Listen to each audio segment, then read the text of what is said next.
Vous avez fait les gorées, je le sais. Ne me dites pas non, je le vois dans vos yeux. Vous avez claqué un paquet de Wasna pendant ces Black Friday. Des plugins en veux-tu, en voilà. Sauf que maintenant, va falloir gérer la redescente, les gars. Et qui va s'en charger encore? Qui va se taper le sale boulot? Eh bien, c'est Chapeau.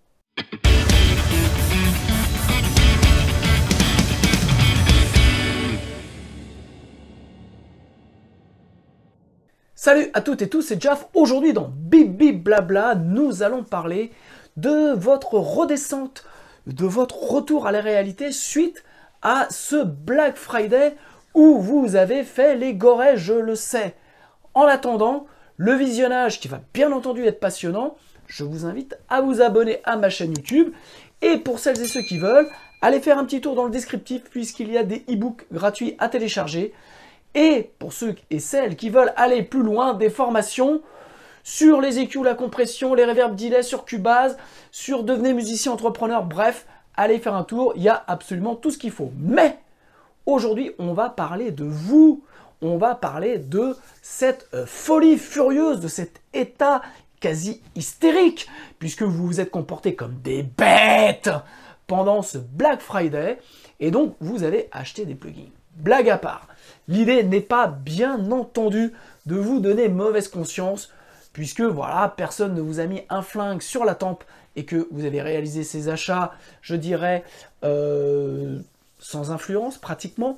En tout cas, vous avez remarqué que moi cette année, je n'ai pas fait de petites vidéos sur les bons plans du Black Friday, j'ai laissé ça aux copains. Par contre, l'idée de cette vidéo, c'est au contraire de vous donner des outils pour pouvoir mieux utiliser les plugins que vous avez achetés ou les achats d'impulsion que vous avez pu faire. Alors, dans l'ensemble des plugins que vous avez achetés se cachent peut-être des grosses bouses, des grosses merdes, des plugins que vous n'allez jamais utiliser ou des plugins qui vont au contraire foutre la merde dans votre travail. Et ça, sincèrement, c'est l'objectif. Alors, pourquoi j'en parle ?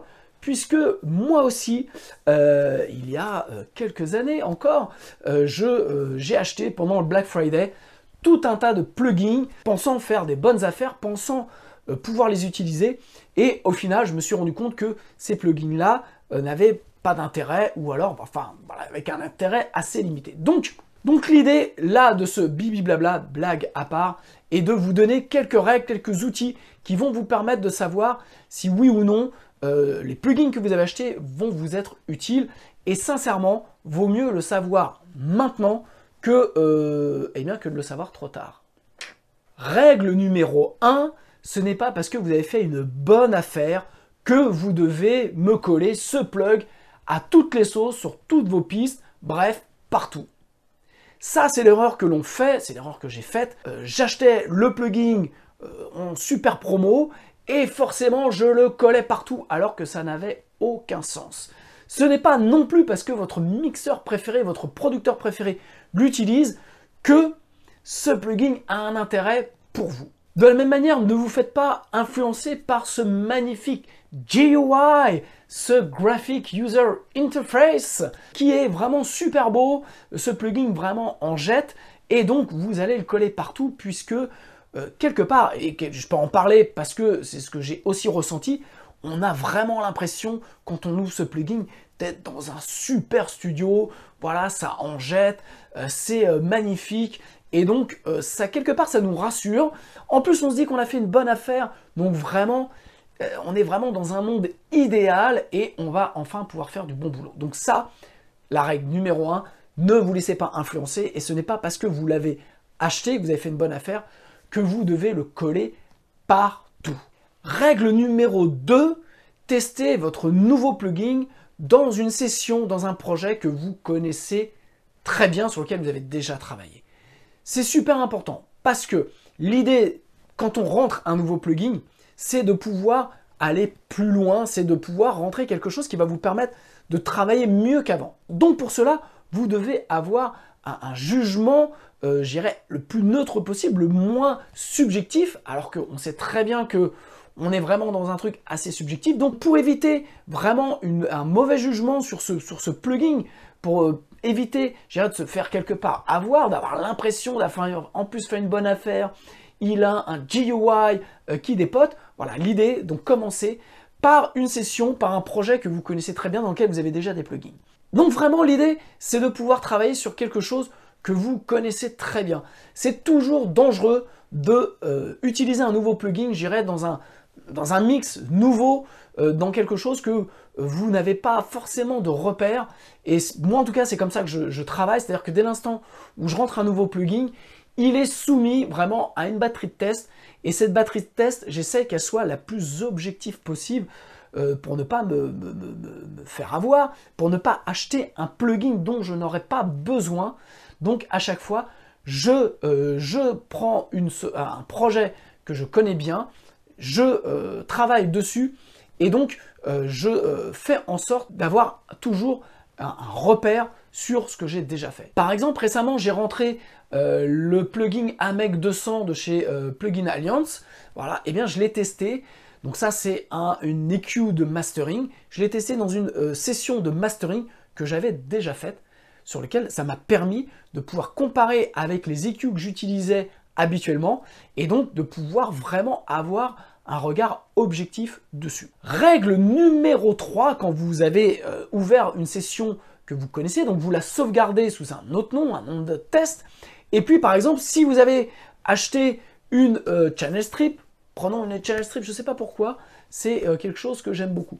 Prenons, vous avez rentré une channel strip, et bien l'idée, c'est que vous prenez une piste, des pistes sur lesquelles vous avez un plugin qui fait office de channel strip, donc que vous connaissez, que vous avez l'habitude d'entendre, et donc vous mettez votre nouveau plugin, vous bypassez le précédent, vous mettez le nouveau, et comme ça, vous allez pouvoir comparer, en faisant des bypass de l'un et de l'autre, pouvoir comparer réellement si ce plugin vous apporte quelque chose. Je le dis vraiment, ce qui est important, c'est qu'un plugin doit vous, quand vous achetez un nouveau plugin, ou quand vous utilisez un nouveau plugin, il doit vous permettre d'aller plus loin que ce que vous faites là. Si c'est pour faire la même chose, mais par contre ça a plus de gueule, ça veut dire que là, pour le coup, vous n'êtes pas dans l'objectivité, vous êtes dans la subjectivité. Donc, vraiment l'idée, vous prenez votre session, vous rentrez vous bypassez votre précédent channel strip, vous mettez le nouveau, et puis vous, comme ça, vous pouvez comparer.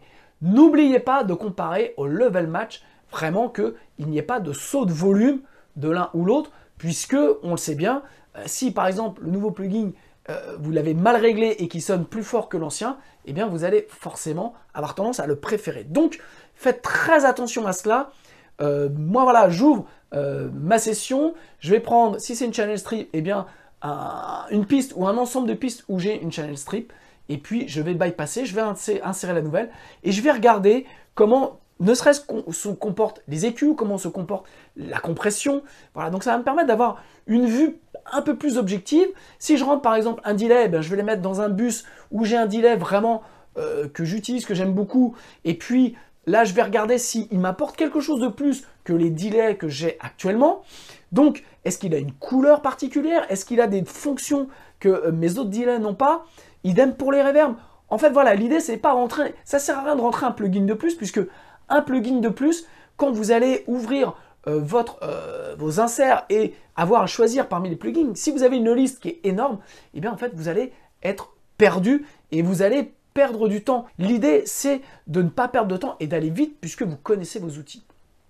Donc ça, c'est ce que j'explique notamment dans les formations Apprendre, comprendre, entendre, donc sur les EQ, la compression, les reverbs et delay, comment gérer cette phase-là de remplacement de plugin et comment trouver le plugin qui va vous amener plus loin. Voilà. Donc une fois que vous avez remplacé en level match le nouveau par l'ancien, puisque c'est une session que vous connaissez, et bien moi ce que je vous conseille, c'est d'exporter votre nouvelle session avec les nouveaux plugs, le nouveau plug, voilà, de faire un export de votre mix par exemple, et puis ensuite de pouvoir rouvrir une session avec l'ancien mix et le nouveau, et de faire un AB.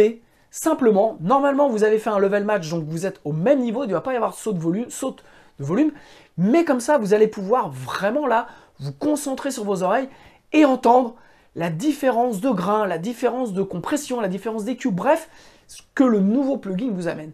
Si vous trouvez que, eh bien, il n'y a rien de plus, voire même du moins, eh bien, vous avez déjà la réponse que ce plugin-là, eh bien, en fait, vous n'avez pas forcément fait une bonne affaire, mais vous allez aussi, comme ça, vous rendre compte réellement, puisque vous n'allez pas avoir d'incidence de vos yeux, je dirais, dans les différents plugins. Là, vous avez donc vous faites un AB assez simple, donc vous n'êtes pas influencé par ce que vous voyez, donc par le GUI, et puis donc vous allez pouvoir vous rendre compte si ce nouveau plugin a un réel mojo supplémentaire par rapport à l'ancien. Voilà, donc ça, c'est important. Si vous faites aussi vos sessions de mastering, et donc dans le cas où vous rentrez un plug, vous avez changé le plug même dans une session de mix, je vous conseille de faire un master de votre nouvel export, de votre nouveau mix, avec les mêmes réglages de mastering que la précédente, toujours pour avoir un repère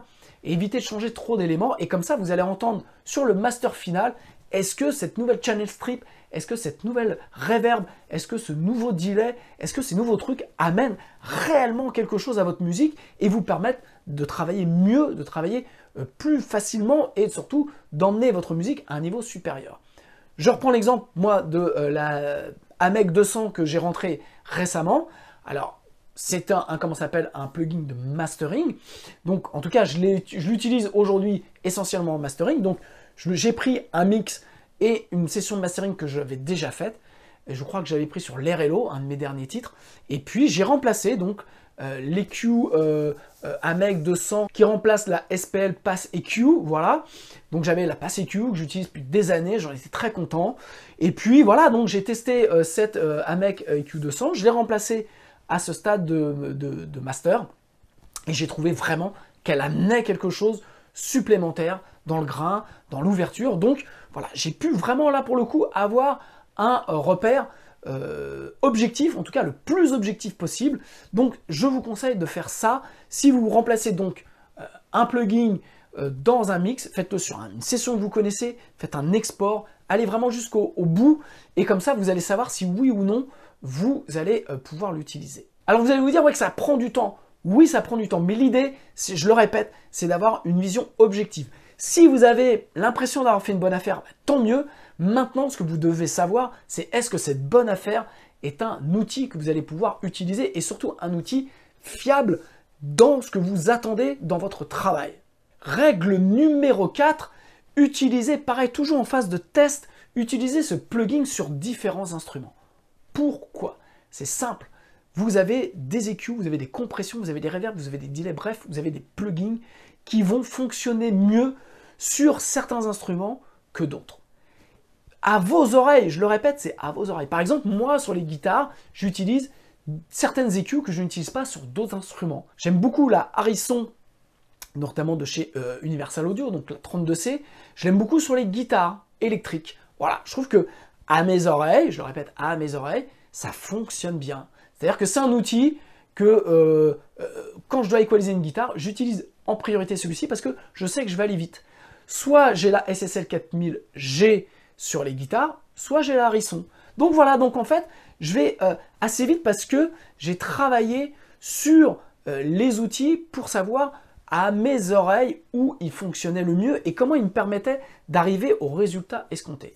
Donc, toujours dans cette phase d'apprentissage de votre nouveau plugin, essayez-le sur différents types d'instruments parce que vous allez vous rendre compte que peut-être que dans le remplacement, comme je disais dans le point précédent, d'un plugin channel strip sur, on va dire, une batterie, et ben votre nouveau channel strip ne marche pas. Donc vous allez peut-être vous dire, bah ouais, mais enfin bon, là j'ai acheté un mauvais plugin.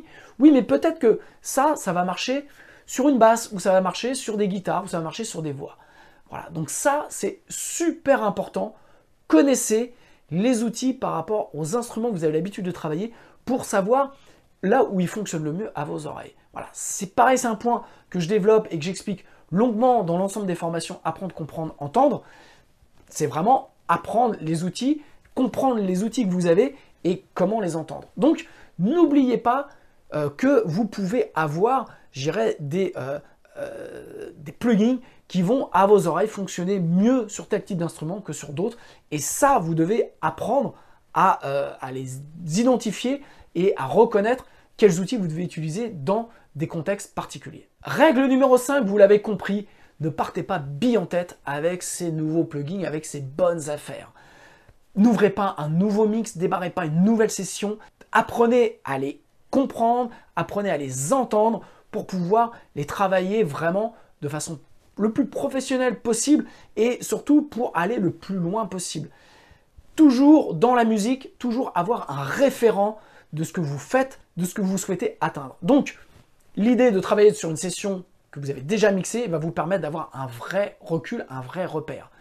Ne faites pas l'erreur d'aller trop vite parce que vous avez fait une bonne affaire, d'être comme un chien fou, de les mettre partout, n'importe où, et en fait, vous allez vous rendre compte que à un moment, vous allez réécouter vos premiers mix, tout ça, vous allez dire, mais comment ça se fait que je sonne moins bien qu'avant? Voilà, moi, l'idée à chaque fois, chaque nouveau mix, c'est que je sonne toujours mieux que ce que j'ai fait avant.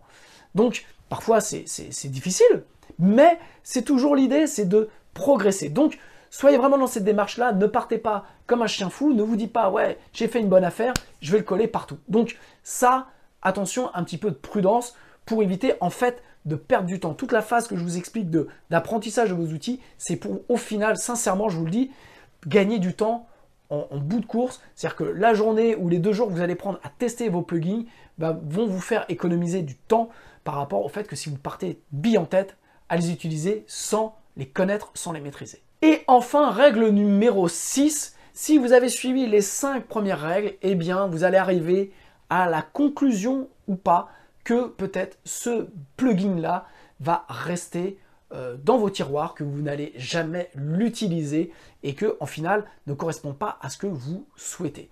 Donc ça, ça arrive. J'ai dans mes librairies de plugins que j'ai achetés, j'ai des dizaines de plugs que je n'utilise jamais, mais jamais. Après, il y a les plugins que j'utilise parfois, voilà, parce que c'est des trucs assez spécifiques, mais parce que maintenant je les connais, je connais leur spécificité, donc j'utilise vraiment dans un cas très rare, voilà, mais je sais où aller chercher ça, c'est-à-dire qu'ils sont quand même identifiés. Maintenant, il y en a, et je peux vous dire que j'en ai plein, que j'ai acheté à l'époque des Black Friday, quand ça a vraiment démarré début des années 2010.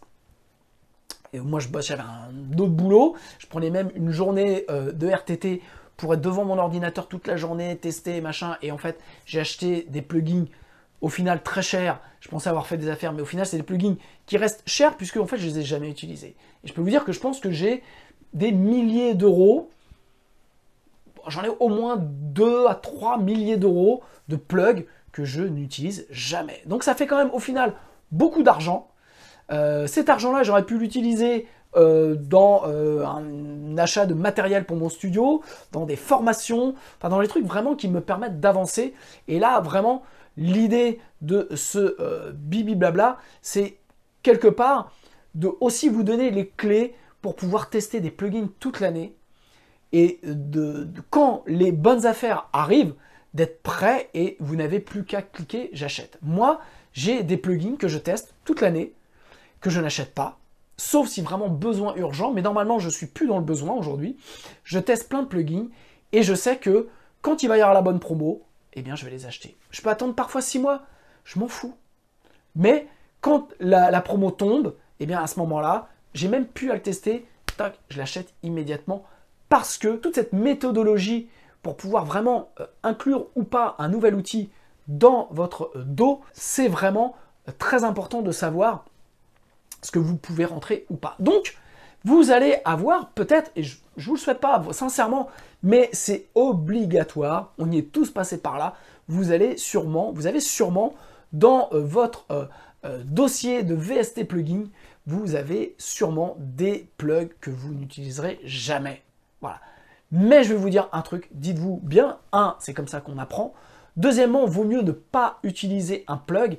Et parfois, la meilleure utilisation qu'on a d'un plug, c'est de ne jamais l'ouvrir. C'est de ne jamais aller le chercher. C'est de le mettre sur aucune piste. J'ai des plugins que j'ai achetés, que je n'utilise jamais et que certains même, je n'ai jamais réinstallé dans ma bécane parce qu'il faut être bon perdant. Vous l'avez acheté, vous pensiez faire une affaire. Si vous avez suivi mes 5 points avant, eh bien vous allez vous savoir si oui ou non vous avez vraiment fait une bonne affaire et si oui ou non cet outil-là va vous être utile. La réalité, c'est qu'il faut être bon perdant, il faut accepter de perdre pour gagner, et donc vous devez accepter de vous dire, eh bien au final, ce plugin qui en valait 200, que j'ai payé 75, eh bien c'était 75 € de trop, et avec ces 75 €, j'aurais pu payer une formation, j'aurais pu aller boire des coups avec des potes, j'aurais pu peut-être m'acheter un casque, un micro, bref, ça c'est la réalité. Et en fait, quand vous allez passer par là, quand vous allez apprendre à savoir si les plugs que vous achetez sont utiles ou pas, eh bien c'est là où vous allez vraiment progresser aussi dans vos mix, dans votre travail, puisque ça voudra dire que vous serez spécifique dans les outils que vous allez utiliser, vous allez savoir pourquoi vous utilisez tel type d'outil ou pas d'autre, et c'est pour ça que il n'y a pas de bons, il n'y a pas de mauvais outils, il y a juste les outils dont on a besoin. Et comme je le disais dans un des points précédents, tous les plugins ne nécessitent pas d'être ouverts, tous les plugins ne nécessitent pas d'être mis sur toutes les pistes. Enfin, moi, je me souviens quand je faisais les Black Friday